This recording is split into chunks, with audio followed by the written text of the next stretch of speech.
시청자 여러분 안녕하십니까? VOA 모닝뉴스 시작합니다.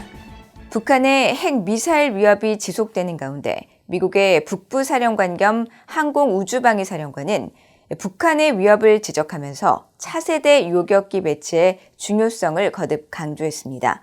현재 탄도미사일 방어 역량과 능력은 북한의 공격을 제압하기에 충분하지만 북한은 점점 더 복잡하고 성능이 우수한 전략 무기를 계속 개발하고 있다고 지적했습니다.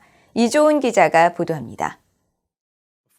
상원 군사위원회 전략군소위원회 청문회에 참석한 글렌 베너크 미국 북부사령관 겸 북미 항공우주방위사령관은 북한의 탄도미사일 위협으로부터 미국 본토를 방어할 현재 미국의 역량을 확신한다고 밝혔습니다. 그러나 북한의 탄도미사일 위협이 진전되고 있는 만큼 차세대 유격기를 예정된 시간에 배치하는 것이 중요하다고 강조했습니다. Today I remain confident in our current capability to defend the homeland against a limited DPRK ballistic missile threat. Looking forward, I'm concerned about future capacity and capability to respond to advancing DPRK ballistic missile threats, making it crucial to field the next generation interceptor on time, if not faster. 미국은 현재 캘리포니아 반덴버그 기지와 알래스카 포트 그릴리 기지에서 지상 기반 요격 미사일을 운영하고 있으며 오는 2028년까지 포트 그릴리 기지에 차세대 유격기 NGI 20기를 추가 배치할 계획입니다. 베너크 사령관은 앞서 청문회에 제출한 서면 보고에서 북한은 지난해 역대 가장 많은 미사일을 시험했다며 북한 정권이 주민들에게 필요한 식량 대신 군사적 역량을 계속 우선시할 것임을 보여준다고 밝혔습니다. 특히 북한이 핵실험 재개를 준비하고 있다는 보도는 북한 정권이 영내 안정에 심각한 위험을 제기하고 있다며 한반도의 비상사태와 잠재적 위기에 대비가 돼 있어야 한다고 강조했습니다. 청문회에 함께 출석한 존 힐 미국 미사일 방어청장은 현재 우리는 제한적이지만 진전되고 있는 북한의 장거리 탄도미사일 위협에 대응할 새로운 능력에 초점을 맞추고 있다고 밝혔습니다. 존 플럼 미국 국방부 우주정책 담당 차관보도 차세대 유격기 배치의 중요성을 강조했습니다.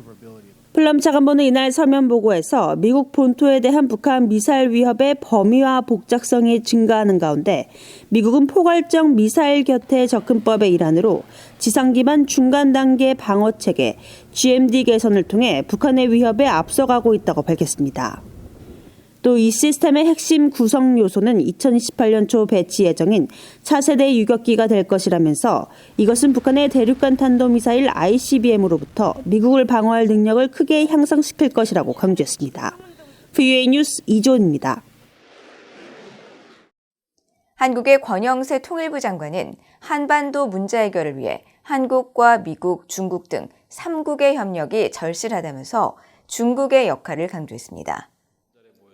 권 장관은 10일 미래 한반도 질서 구축을 위한 한미중 협력 방안을 주제로 열린 동아시아 연구원의 국제회의 축사를 통해 한반도 문제는 미중 양국이 협력할 수 있는 불씨를 제공한다며 이같이 밝혔습니다.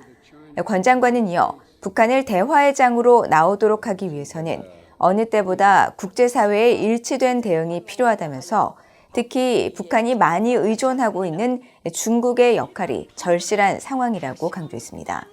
또 북한의 핵능력에 따른 안보 위협에 대응해 한국 정부는 굳건한 한미동맹을 바탕으로 자체의 억지력을 강화해 나가고 있으며 나아가 국제사회와 연대 강화를 통해서 북한을 압박하고 있다면서 동시에 북한과 대화의 문을 열어두고 지속해서 소통과 신뢰 구축을 위한 노력을 이어가고는 있지만 북한은 대화 채널을 차단하고 무응답으로 일관하고 있어서 안타깝기 그지없다고 밝혔습니다.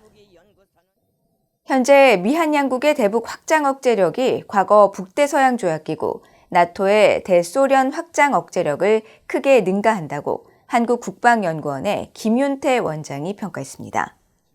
한국국방연구원 KIDA의 김윤태 원장은 10일 북핵 억제와 대응 방안을 주제로 개최한 미디어 데이에서 우리의 확장 억제력 수준이나 준비 태세, 의지 등을 고려할 때 적어도 억제 측면에선 상당히 성공적으로 대비하고 있다고 밝혔습니다.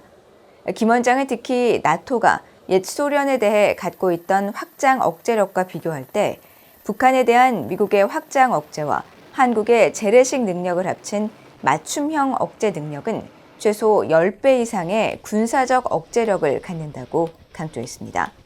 한편 이날 조남훈 책임연구위원은 북핵 위협이 한반도에서 가장 중대한 위협으로 부상했다며 미래 국방 전략은 북한 핵 사용을 억제하고 만약 북한이 핵을 사용하면 최소한의 피해로 이에 대응하면서 추가 사용을 억제하는 데 중점을 둬야 한다고 밝히고 군 당국은 한반도에서 실제로 핵이 사용될 가능성을 전제로 작전 계획을 수립해야 한다고 제언했습니다.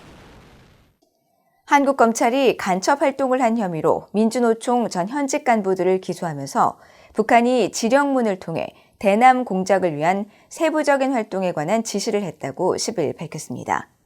한국 검찰은 중간 수사 결과 발표에 따르면 북한은 민주노총을 내세워 주요 사회 이슈가 발생할 때마다 물리적, 폭력적 수단을 동원해 투쟁을 전개하라고도 주문했으며 2019년 2월에는 당시 야당 인사의 5.18 망언을 계기로 농성 투쟁 및 촛불 시위를 진행할 것과 같은 해 4월에는 트럼프 미국 대통령의 방한을 대비해 계란 투척, 화형식, 성조기 찢기 등의 방법을 연구해 실천하라고 지시했습니다.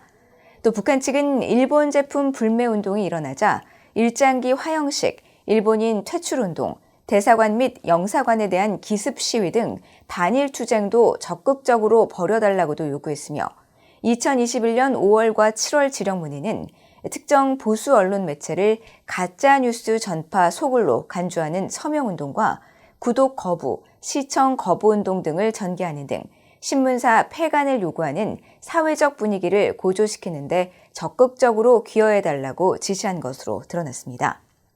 한편 전직 민주노총 조직쟁의국장 등이 북한 공작원들이 주고받은 대북 통신문 약정 의무에는 초월적인 존재라는 의미에서 김정은 북한 국무위원장이 총회장님으로 또 북한 문화교류국은 본사, 민주노총은 영업 일부로 표기됐다고 한국 검찰이 밝혔습니다. 이상으로 VOA 모닝뉴스를 모두 마칩니다. 시청해주신 여러분 고맙습니다.